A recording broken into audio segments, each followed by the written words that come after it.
여러분, 말이란 것이요, 입으로 하고 이게 귀로 듣는 거지만 사실 우리의 대화 가운데 놓치는 말들이 얼마나 많습니까? 또한 우리가 그 말하는 사람의 그 의도를 제대로 이해하지 못해 오해하고 왜곡하는 가운데에 그 상황이 점점 더 나빠지는 것들을 우리는 인생 가운데 경험하지 않습니까? 저희 가정에서는 가끔씩 이런 대화들이 오고 가요. 여보, 지난번에 내가 분명히 얘기했다. 무슨 말이야? 난 전혀 들은 적이 없는데. 아빠, 그런 말이 아니고. 이게 꼭 끝에가 길어져요, 애들이. 그런 대화들 여러분도 익숙하지 않습니까? 그러나 이 세상을 향하여 선포된 교회의 첫 번째 메시지는요, 그렇게 단지 공허한 외침으로 끝난 메시지가 아니었어요. 그 메시지는 단지 귀에만 들려지는 말이 아니라 듣는 이의 마음에 잘 박힌 못과 같이 와 새겨지는 메시지였기 때문입니다. 저는 지난주 교회라는 이름으로 이 땅 가운데 선포된 첫 번째 설교에 대하여 다음과 같이 두 가지를 먼저 말씀드렸어요. 이 첫 번째 설교는 인간의 계획이 아닌 성령님께서 계획하신 것이다. 그러니까 베드로 한 사람의 담대함이나 베드로 한 사람의 어떤 지적 능력으로 지금 설교를 하고 있는 게 아니에요. 성령 하나님께서 모이게 하시고 그들의 마음을 여시고 주장하신 메시지였다는 것이죠. 또한 베드로를 통하여 교회라는 이름으로 선포된 이 첫 번째 메시지는요, 오직 예수 그리스도로 가득합니다. 아마 저와 같으면 저한테 일어났던 간증을 가지고 설교를 시작했을 것 같아요. 근데 베드로는요, 간증으로 설교를 시작하지 않았어요. 비록 그가 요에서의 말씀을 인용하고 다윗의 시편들을 인용했지만 베드로 설교의 주된 내용이 아니었습니다. 다만 예수님이, 그리고 이 땅에 부어진 성령님께서 그냥 오신 분이 아니라 바로 구약에 약속된 말씀의 응답임을 밝히고자 이렇게 구약의 말씀을 인용했던 것이지. 여러분, 희미한 그림자와 같은 구약의 말씀보다 더 선명한 실체인 예수 그리스도 안에서 말씀은 해석되어져야 하는 것이지. 그 성경의 실체이고 구원의 전부이시고 부활의 첫 열매이신 예수님이요, 오셨고요, 구원의 성취를 이루셨어요. 그래서 베드로는 무엇과 무엇을 연결시켜요? 이 말세 마지막 때와 성령님을 연결시키죠. 이게 요엘서의 말씀이었잖아요. 말세에 내가 내 영을 모든 육체에 부어주리니. 여러분, 우리가 성령이 아니고서는 죄인이었던 자들이 어떻게 예수 그리스도를 My Lord, My Savior라고 고백할 수 있습니까? 성령께서 오셔야지만 내가 죄인인 것을 알고 내가 그분만이 필요한 존재인 것을 깨닫게 되는 것 아닙니까? 그래서 그 성령과 말세가 연결된 거예요. 그래서 성령 안에서 예수의 이름을 부르는 자는 그가 누구든지 간에 주의 이름을 부르는 자는 다 구원을 받으리라. 이렇게 말세가 바로 구원의 시대요, 은혜의 시대인 것을 베드로는 설교를 통하여 이 세상 가운데 선포했던 것입니다. 오순절 성령 강림의 역사가 왜 이 땅 가운데에, 왜 전심으로 기도하는 이 120명에게 나타났는가? 베드로는 그 이유를 성령을 의지하여 담대하게 선포하고 있는 것입니다. 세상을 향하여 선포된 교회의 이 첫 번째 메시지를 통하여 우리가 알 수 있는 또 하나의 사실이 있습니다. 이게 핵심이에요. 그게 뭐냐면 그 말씀을 듣는 이들에게 그 믿음의 반응을 요구한다는 사실이에요. 베드로의 설교를 듣고 있는 천하 각지에서 온 경건한 유대인들은 그 메시지를 듣고 반응하기 시작해요. 그래서 이것이 성령님의 역사라는 거예요. 성령님은 지금 베드로의 입술만 주장하고 있는 것이 아니라 이 어찌 된 일이냐 모여든 그 천하각지에서 온 경건한 유대인들의 마음을 주장하고 계신 거예요. 여러분, 베드로를 통한 이 성령님의 이 첫 번째 설교는요, 모여든 그들에게 단지 모르던 어떤 것을 알려주는 지적 만족에만 관심이 있는 게 아니에요. 이거 몰랐지? 이게 이런 의미야? 이것 또한 이 성령님의 첫 번째 설교는요, 그들의 어떤 감정적인 위로를 주시기 위하여 메시지를 전하는 것도 아니란 말이에요. 여러분, 회개란 지금까지 내가 살아온 삶을 돌이키는 거예요. 그래서 성령님은 베드로를 통하여 지금까지 살아왔던 내 삶이 잘못된 삶이었음을 깨닫게 하시는 거고요. 영적으로 혼미해져 있는 이 유대인들에게 생명을 얻는 복음의 메시지를 전하고 있는 거예요. 그래서 이 메시지가 귀에 들린 게 아니라 어디에 들렸다고요? 그들의 마음에 새겨졌다고요. 어떻게 할 수 있는가? 그들의 반응이 이렇게 시작해요. 우리 37절 말씀 같이 읽습니다. 그들이 이 말을 듣고 마음에 찔려 베드로와 다른 사도들에게 물어 이르되 형제들아 우리가 어찌할꼬 하거늘. 그들의 처음 반응은 어디로부터라고요? 마음으로부터예요. 귀로 들은 건데요, 그들의 생각이 바뀐 게 아니라 그들의 마음의 찔림을 받은 거예요. 이게 성령의 역사란 말이에요. 여러분 한번 생각해 보십시오. 최근 여러분이 성경을 읽다가 혹은 개인 기도 시간에 기도하다가 혹은 주일 예배에 이렇게 예배를 드리다가 혹은 인터넷으로 어떤 목사님의 설교를 듣다가 마음이 아리고 찔린 경험이 언제인가 한번 생각해 보세요. 목사님, 마음의 찔림은 둘째치고 성경을 읽은 기억도 가물가물한데요. 혹시 이렇게 대답하시는 분들이 있다면 그건 마음의 찔림이 아니고 제 질문에 찔린 거죠. 성령의 감동으로 찔려온 게 아니라 목사님의 질문이 당혹스러워서 마음이 찔리시는 분들이 혹 계시다면, 여러분 성경을 읽는다고 다만 내가 기도 자리에서 기도한다고 지금 설교를 듣고 있다고 해서 저절로 그 마음이 찔려오는 게 아니에요. 이게 성령의 역사입니다. 성령께서 하시는 일이에요. 그래서 어눌한 설교를 통해서도 마음은 찔려오고 아무것도 아닌 구절인데 읽는데 눈물이 나고 대단한 기도 제목이 아니라 늘 하던 그 기도 제목인데 그날 그 순간에 마음이 아려와서 기도가 깊어지고, 이거 인간의 힘으로 할 수 있는 일이 아닌 거예요. 그게 바로 성령의 역사인 것입니다. 지금 이들의 처음 반응은 마음으로부터였어요. 성령께서 그들의 마음을 두드리고 계시고 성령께서 그들의 마음을 열고 계신 거예요. 그래서 이게 성령의 역사죠. 말씀을 전하는 이나 듣는 이나 우리의 어떤 노력이나 우리의 어떤 계획이나 우리의 어떤 조작 때문이 아니라 우리 사이를 오고 가는 성령께서 마음을 두드리시고 마음을 여시고 설교자가 했던 그 설교의 내용보다 더 깊은 의미들을 깨닫게 하시는 바로 그 역사. 우리 리사운드 교회가 그런 성령의 역사가 가득했으면 하는 바람이 제 안에 있습니다. 오늘 본문을 보면요, 이 마음이 찔려온다라는 말이 무엇과 연결되어져 있어요? 잘 보세요. 그들이 이 말을 듣고 마음에 찔려요. 그냥 그들이 분위기 잡고 있다 갑자기 마음이 찔린 게 아니라 그들이 무엇을 듣고 있다가 베드로의 설교를 듣고 있다가, 근데 더 정확하게 말하면 그 설교의 핵심 주제, 그 설교가 무엇을 말하는지 그것이 들려올 때 찔리는 거예요. 안 거예요. 성령 하나님께서 이 설교를 통하여 내게 무슨 말씀을 주시는지가 깨달아지는 거예요. 그래서 찔림이 오는 거예요.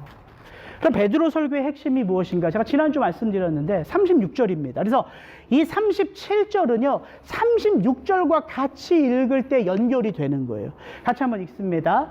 그런즉 이스라엘 온 집은 확실히 알지니 너희가 십자가에 못 박은 이 예수를 하나님이 주와 그리스도가 되게 하셨느니라.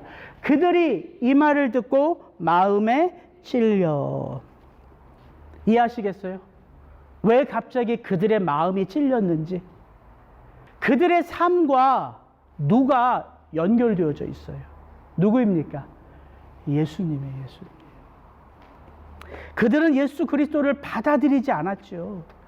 예, 예수님이 그 당시 사회에 센세이션한 이슈는 있었어요. 그래서 호기심으로 그 예수를 찾아왔고, 예, 따르던 무리들도 있었어요. 그럼 많은 사람들이 떠나갔지요. 왜? 예수가 내가 원하는 메시아는 아니었기 때문이죠. 그래서 그들은 예수를 받아들이지 않았고 인정하지 않았어요. 그래서 그들은 빌라도의 손을 빌려 예수를 못 박은 거죠.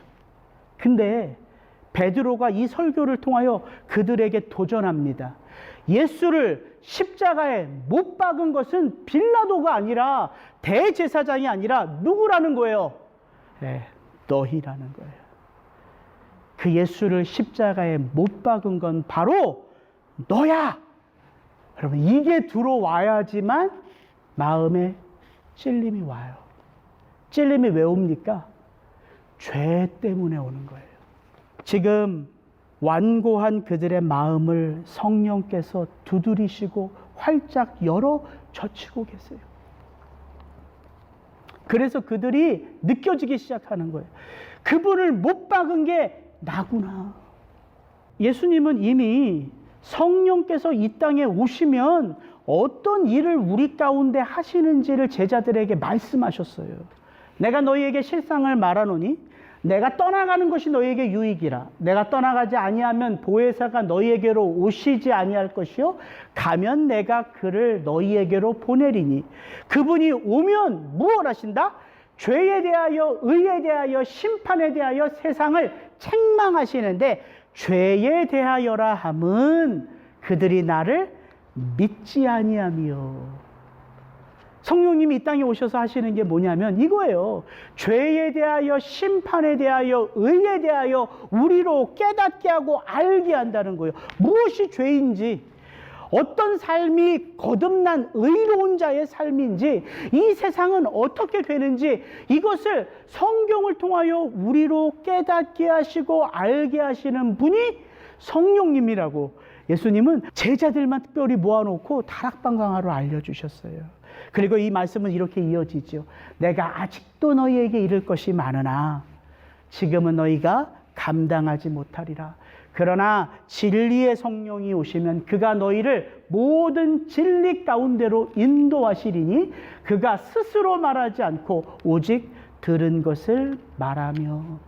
성령님이 오셔서 우리와 함께 더불어 생활하시며 우리를 진리의 길로 인도하신다고 예수님이 말씀하셨는데, 우리를 진리 가운데로 인도하시는 게 뭘까요? 무엇이 죄인지를 알게 하시는 거예요. 무엇이 의로운 삶인지를 알게 하시는 거예요. 그게 진리 길로 인도하신다는 말씀입니다. 예수 믿는 삶이 무엇인지를 알아야지만 예수를 믿지요. 예수를 믿는 게 머리에서 믿는 것입니까? 예수를 믿는 게 교리를 내 마음에 채우는 게 예수를 믿는 것입니까? 그런 거 아니란 말이죠. 그래서 예수님이 제자들에게 다 말씀을 못 하세요. 보세요. 너희에게 이를 것이 무궁무진하나 지금은 너희가 다 이해하지 못하고 다 깨닫지 못하고 다 감당하지 못해. 근데 그 성령이 오면 너희를 진리 가운데로 인도할 거야. 근데 그분이 임의로 말하지 않고 무엇을 통하여 우리를 진리 가운데 인도한다고요?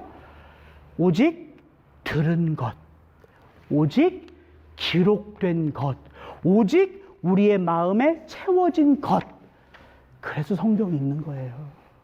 지금은 다 이해하지 못하고 지금은 온전히 깨닫지 못하지만 나의 믿음의 분량이 자라가면 이 성경의 말씀에 이 기록이 무엇을 의미하는지도 깨달음이 더 온전해지고 커져가는 거예요. 그게 성령의 역사예요. 이렇게 성령님은 이 땅에 오셔서 우리로 이 말씀이 무엇을 의미하고 무엇을 가르치고 있고 어떻게 살아야 되는지를 친절하게 우리의 삶 속에서 그 말씀을 해석해 주시는 분이 바로 성령 하나님이라는 것입니다. 그렇게 우리는 오늘도 이 메시지 앞에서, 이 말씀 앞에서 예수 그리스도를 대면하고 있는 거예요. 여러분, 하나님이 뭐라고 말씀하십니까? 너희가 십자가에 못 박은 이 예수를 무엇으로? 주와 그리스도가 되게 하셨다. 이게 모든 설교의 핵심이에요. My Lord, My Savior. 그래서 이 마음의 찔림은 My Lord, My Savior가 주란 말이죠. 예수 믿지 않는 자들은 성령의 도우심으로 예수를 믿는 My Savior로 영접하며 그 마음의 찔림을 통하여 성령 세례를 받고요. 그렇게 성령 세례를 받은 우리와 같은 구원받은 하나님의 백성들은 어떤 삶을 돌아보게 돼요? 나의 삶의 주인이 정말 예수인지, 나의 삶이 나를 위한 삶이 아니에요. 이제는 거듭난 하나님의 백성으로 하나님의 영광을 위하여 우리가 사용되어지는 거예요. 그래서 말씀이 선포되는 자리에서는 정말 내가 예수 그리스도를 My Lord, My Savior로 믿고 의지하며 살아가고 있는지가 오늘도 말씀 앞에서 드러나는 거예요. 성령 하나님 안에서. 그래서 성령의 역사는 지금도 계속되는 것입니다. 지금 베드로 앞에서 이 설교를 듣고 정말 예수가 누구신지, 내가 예수에게 어떤 짓을 했는지 그 마음에 찔림이 온 이 사람들의 첫 번째 고백이 바로 이것입니다. 같이 한번 읽을까요? 그들이 이 말을 듣고 마음에 찔려 베드로와 다른 사도들에게 물어 이르되 형제들아 우리가 어찌할꼬 하거늘. 그들의 처음 반응은 마음으로부터였어요. 그런데 그들의 처음 고백은 이 한마디 고백이었어요. 우리가 어찌할꼬. 내가 어찌할꼬. 이 고백이었어요. 하루에도 정말 몇 번씩 고백할 수 있는 말이 아닐까 싶어요. 이 상황을 어찌할꼬, 이 문제를 어찌할꼬, 이 사람을 어찌할꼬, 이 아들을 어찌할꼬. 하루에도 정말 몇 번씩 들을 수 있는 말인 것 같아요. 이 말이. 평소에도 그런 경우가 저에게 자주 있었지만 지난주와 이번 주에는 유독 제 자신의 연약함과 한계를 절실하게 느끼는 상황들 속에 제가 놓여져 있었어요. 아들의 열이 며칠째 잘 떨어지지 않아 걱정하는 마음으로 다급한 문자를 보내주신 성도님이 계셨어요. 제때 잠이 오질 않아 건강을 유지하는 것이 참 쉽지가 않아. 실제 중요한 건 중요한 치료를 받아야 되는데 그 치료를 잘 받으려면 건강을 유지해야 되는데 제때 잠이 오지 않으니까 컨디션을 조절하는 게 참 어렵다는 성도님이 있으셨어요. 늘 화상으로 저희 어머님과 이렇게 화상 이제 채팅을 하는데 가만히 아무 말도 안 하시던 어머님이 제가 엄마 요즘 얼굴이 왜 이렇게 홀쭉한 것 같아? 뭐야? 그러니까 얘기를 하시는 거야. 지난 한 달 동안 식도염과 위염 때문에 미음만 드셨대요. 8kg가 빠지셨다는 거예요. 홀쭉 빠진 어머니를 보는데 이 아들로서 제가 멀리 떨어져 있어도 뭐 할 게 없는 거예요. 권사님 한 분과 대화를 나누는데 나이가 들면 우리의 겉사람은 후패하고 낡아지는 것이 당연하잖아요. 근데 그 몸이 약해지는 부분들이 내 몸에 일어나는 것을 인정하는 것도 어렵고 또 그 몸으로 적응을 해서 살아가는 건 더 어렵다는 이야기를 권사님이 하시더라고요. 그렇구나. 이런 일들이 지난주, 이번 주 저에게 계속해서 이어지는데 제가 할 수 있는 말이라고는 이 한마디밖에 없어요. 기도할게요. 기도하겠습니다. 근데 제가 그 상황을 모르지 않거든요. 다 납득하고 받아들이고 이해해요. 왜냐하면 저에게는 그 상황을 바꿀 힘이 없기 때문이에요. 그래서 제가 할 수 있는 건 진짜 기도밖에 없더라고요. 근데 말은 그렇게 기도하겠습니다라고 하는데 제 마음이 무너지는 거는 제가 막을 수가 없겠더라고요. 내가 지금 뭐 하고 있지? 내가 할 수 있는 게 정말 이것밖에 없나? 마음이 자꾸 약해지고 침체되는 거예요. 그러다가 이번 주에 또 피 검사를 했는데 결과는 또 왜 이렇게 안 좋게 나왔는지. 사람이라는 게 그러잖아요. 마음대로 먹고 마음대로 사는데 피 검사하면 어떤 걸 기대해요? 하나님의 은혜로 모든 수치가 다 정상이기를 원하는 게 저만 그렇습니까? 우리가 다 피 검사 받으면 그러잖아요. 근데 이게 정상 수치가 안 나오더라고요. 그러니까 더 낙심이 되는 거예요. 더 낙심. 산책을 하면서 혼자 기도를 하는데 참 감사하게도요. 마음은 낙심이 되는데 제 기도가 얼마나 부풀려져 있었는지를 하나님이 알게 하시더라고요. 제 기도가 뻥튀기 튀기듯이 이렇게 부풀려져 있었던 거예요. 그러니까 기도가요 가벼워지더라고요. 기도가요 단순해지더라고요. 그런데 기도가요 간절해져요. 다른 기도하지 않았습니다. 하나님, 우리 성도님 제때 주무시게 해주세요. 우리 어머님 식욕 떨어지지 않게 해주세요. 뭐라도 드시면 소화 잘 되게 해주세요. 사랑하는 우리 성도님의 아들 평소같이 잘 뛰어놀게 해주세요. 너무 단순한 기도 아닙니까? 근데 그 기도가 깊어지더라고요. 그래서 깨달았어요. 아, 교회 여기저기서 어찌할꼬 이 소리가 계속 제게 들려오는데 저는 아무것도 할 수 있는 게 없어요. 기도하겠습니다. 이것밖에 못해요. 그런데 그게 교회구나라는 생각이 들더라고요. 교회에는 목사님 이거 어떻게 해요? 목사님 이 문제 어떻게 해요? 이 아들 어떻게 해요? 이 삶 어떻게 해요? 이게 들려지는 게 교회구나. 그런 생각이 들더라고요. 왜입니까? 그게 사람 사는 것이기 때문이에요. 살다 보면 내 힘으로 할 수 없는 일들이 우리에게 얼마나 자주 일어납니까? 그때마다 우리가 할 수 있는 외마디 고백은 어찌할까요? 하나님 이 문제를 어떻게 할까요? 제가 어떻게 하기를 원하십니까? 근데 그걸 고백하니까 제가 깨달았어요. 교회는 어찌할꼬가 계속 들려와도 괜찮은 곳이에요. 왜냐하면 그게 우리가 살아가는 일상의 모습인데 성령님은 그 일상 가운데에 우리와 함께 하기를 원하시기 때문이에요. 그래서 우리의 기도가 깊어지는 거예요. 그 문제 앞에서. 잘 보세요. 이 어찌 된 일인가? 이렇게 사람들이 모여들었어요. 근데 그렇게 모여든 사람들에게 성령님이 베드로의 입술을 통하여 그들과 예수가 어떤 관계인지를 성령님이 선포하셨어요. 그 선포의 메시지가 그들의 마음문을 여니까 그들의 반응이 뭐였어요? 어찌할 거였어요. 근데 잘 보세요. 지금 이 어찌할 거라고 외치는 사람들 앞에 누가 있습니까? 설교하는 성령으로 충만한 베드로와 12사도가 있어요. 그래서 그들이 이렇게 고백하는 거예요. 잘 보세요. 그들이 이 말을 듣고 마음에 찔려 베드로와 다른 사도들에게 물어 이르되 형제들아 우리가 어찌할꼬. 교회는 여기저기서 들려오는 그 어찌할꼬의 소리를 듣고 그 문제를 놓고 함께 더불어 기도하고 함께 더불어 울고 함께 더불어 도움의 손을 펼치고 함께 더불어 기쁜 일에 웃는 자들이 그 성령의 감동하심을 입은 자들이 있는 곳, 그곳이 교회란 말이에요. 저 그게 생각이 들더라고요. 교회에 좋은 소식만 들려오고 기쁨의 소리만 들리면 얼마나 좋겠습니까? 많은 그건 있을 수 없는 일이잖아요. 사람 사는 것이라는 게. 그래서 교회 여기저기에 어찌할꼬 이 소리가 들려도 성령의 충만한 은혜를 입은 자는 바로 그 문제를 놓고 하나님 앞에 기도하며 그 문제, 그 사람, 그 일 속에 누가 간섭해 들어오시도록 성령 하나님이 간섭해 들어오시도록 함께 더불어 손을 잡고 있다는 것이죠. 그게 교회입니다. 지금 어찌할꼬라고 고백하는 사람 앞에 12사도가 있고요. 그 12사도가 고백하는 메시지 누가 주장하고 계세요? 성령 하나님이 주장하고 계세요.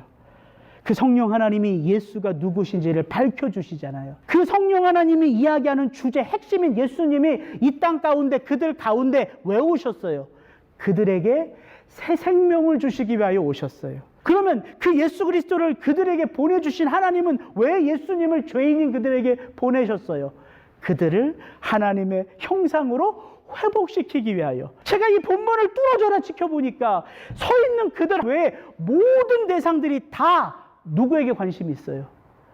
거기 있는 한 사람 한 사람, 나라는 말이에요. 여러분, 이게 구원이에요. 삼위 하나님의 그 사랑이 나를 향하고 있음을 깨닫게 되는 거, 이게 구원이잖아요. 여러분 처음 믿을 때를 한번 생각해 보세요. 여러분이 예수 믿고 성령 세례 받을 때를 생각해 보세요. 어떻게 그 마음이 열렸나? 아, 이 문제도, 이 아픔도, 이것도 다 하나님이 나를 위하여 친히 계획하신 것이다. 이것을 깨닫게 될 때 열리잖아요, 믿음의 문이. 그러니까 지금 이 사람들 앞에 있는 모든 것이 다 그 한 영혼 한 영혼들을 향하고 있다는 사실이에요. 그래서 베드로가 그들에게 이렇게 말합니다.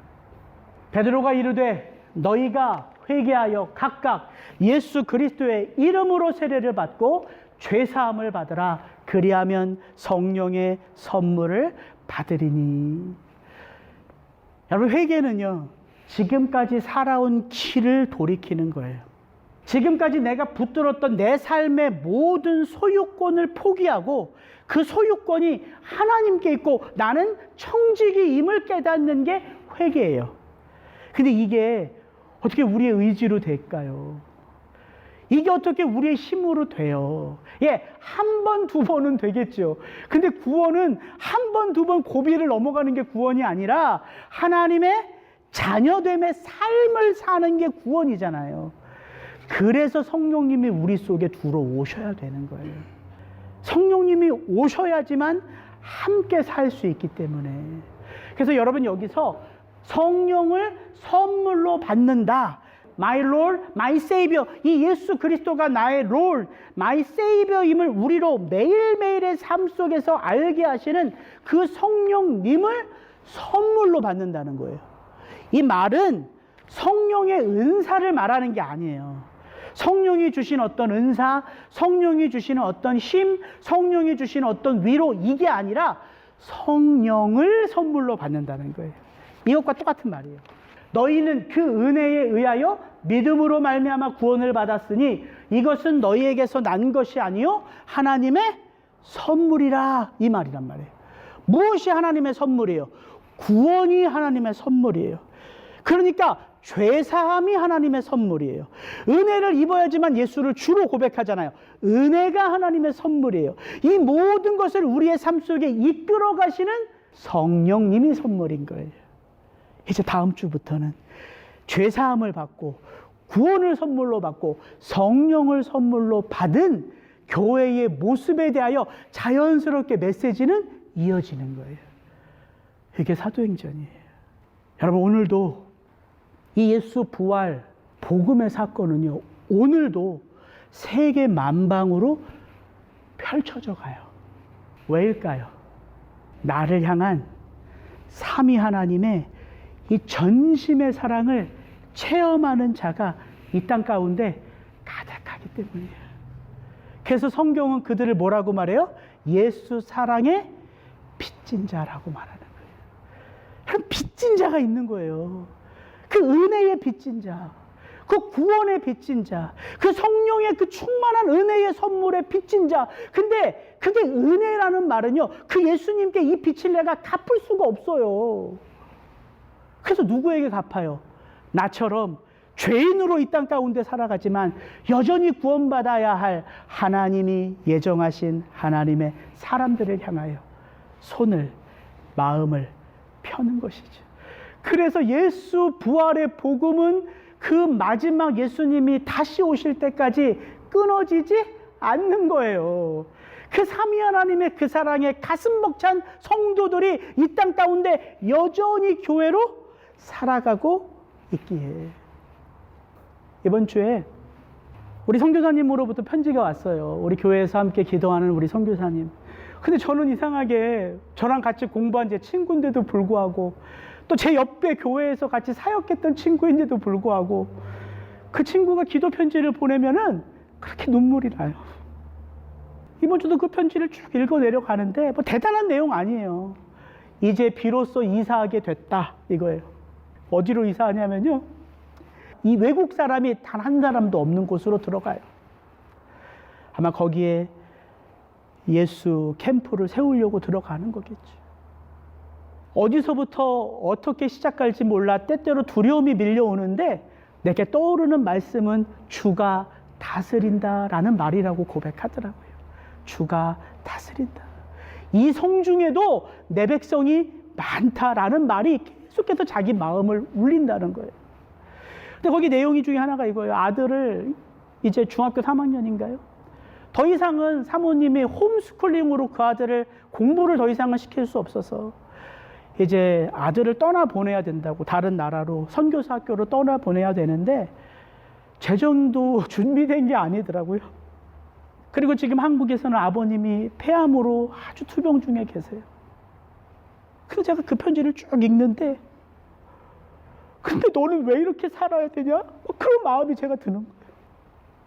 이렇게만 예수 전하는 게 아닌데 너는 왜 이렇게 사니? 이런 마음이 제 안에 드는데 그게 저를 부끄럽게 하더라고요. 너는 왜 이렇게 사니라는 말이 제 안에 이렇게 부메랑이 되어 돌아오는 거예요. 그럼 너는 왜 이렇게 못 사니? 이렇게 부메랑으로 제 안에 들어오더라고요. 그래서 알았어요. 그게 예수님의 빚진 자의 삶인 거예요. 제 친구만 탁월해서 그런 게 아니라 우리가 예수 사랑에 감동을 입으면, 그 사랑이 전부인 것을 알면 우리가 꼭 그 선교지에 가지 않아도 지금 삶의 그 자리에서 여러분은 빚진 자로 살고 계시잖아요. 그래서 구원은 머리로 아는 이론도 아니고요, 그냥 목사님으로부터 듣는 해설도 아니고요, 구원은 부활의 능력이고 실체인 삶인 거예요. 그래서 예수님이 My Lord, My Savior라는 말은요, 우리의 삶에서 그 예수 그리스도의 삶이 사라질 때 터져 나오는 믿음의 외침이라는 거죠. 저는 저와 여러분에게도 우리를 구원하신 하나님의 그 구원이 능력이라는 것을 여러분이 날마다 여러분의 삶의 자리에서 체험하시기를 주의 이름으로 축복합니다. 같이 기도하겠습니다. 이 시간 우리 이 마음을 가지고 이것 하나 놓고 기도했으면 좋겠어요. 제가 지난 2주 이 교회 첫 설교를 이렇게 제가 읽고 묵상하는 가운데 제게 주어진 가장 큰 도전은 제가 설교를 잘하고 설교를 잘 준비하고 이런 거 하나도 중요한 게 아니더라고요. 주석을 얼마나 꼼꼼히 보고 헬라어로 히브리어로 본문을 얼마나 많이 이해했는지가 아니더라고요. 그냥 믿는 거예요, 믿는 거. 무엇을 믿냐면요, 성령님이 나를 바꾸고 우리 성도님을 바꿔주신다는 사실을 믿는 거예요. 근데 그 믿음이 어떨 때는 너무나 저를 풍성하게 하는데 어떨 때는 너무나도 저를 위축되게 하더라고요. 왜? 여전히 나도 잘 변화되지 않는 죄 많은 인간이기에. 그래서 제가 이 설교를 듣고 이렇게 제가 다짐을 했어요. 그래, 나는 참 부족하지만 성령님을 의지하자. 그 성령님이 우리 성도님들을 꼭 바꿔주실 것이다. 저 문제를 꼭 해결해 주실 것이다. 이거를 믿고 내가 날마다 서자. 여러분에게 부탁합니다. 여러분에게도 그 성령님을 향한 믿음이 있었으면 좋겠어요. 이 문제가 너무 심각하고 이 상황이 너무 안 좋아도, 나는 설교를 들어도 반응도 없고 예배를 가도 감동이 없지만, 그러나 내가 예수 안에 있기에 성령님이 이런 나를 오늘도 바꾸실 것이다 라는 믿음이 여러분 안에 있어지기를 축복합니다. 우리 그 마음을 가지고 기도하겠습니다. 참 좋으신 아버지, 오늘도 연약한 인간이 부족한 지혜로 하나님의 말씀을 들고 이 단에서 외칩니다. 그런데 마음에 소원이 하나 있습니다.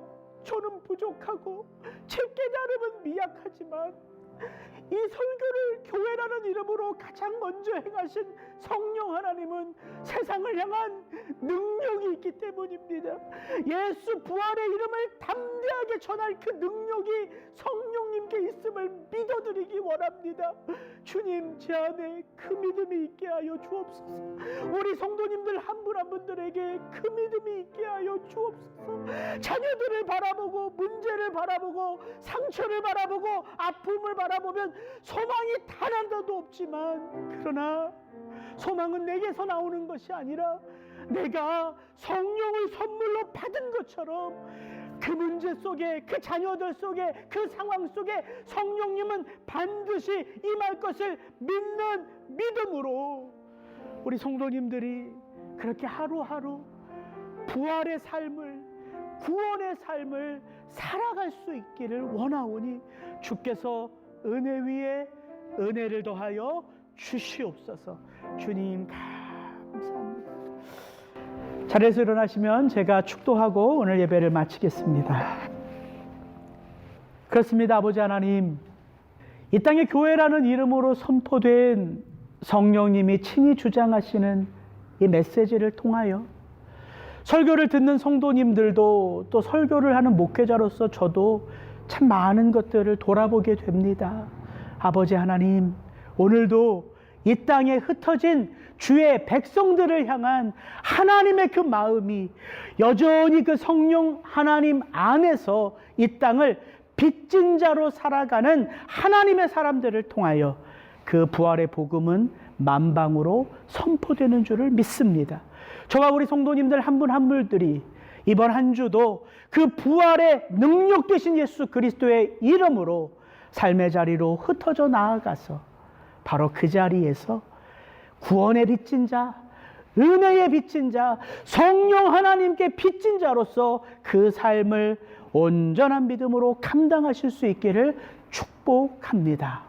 이제는 우리 구주 예수 그리스도의 은혜와 아버지 하나님의 사랑과 성령의 교통케 하시고 하나 되게 하심의 역사가 구원의 빚진 자요, 성령의 빚진 자요, 하나님께 빚진 자요, 예수께 빚진 자로서 삶의 자리로 흩어져 나아가 빚진 자의 삶을 살아가는 우리 리사운드 성도님들 한 분 한 분들의 삶 속에 그들의 자녀들의 인생 가운데에 이제로부터 영원토록 함께 하시기를 축원하옵나이다. 아멘.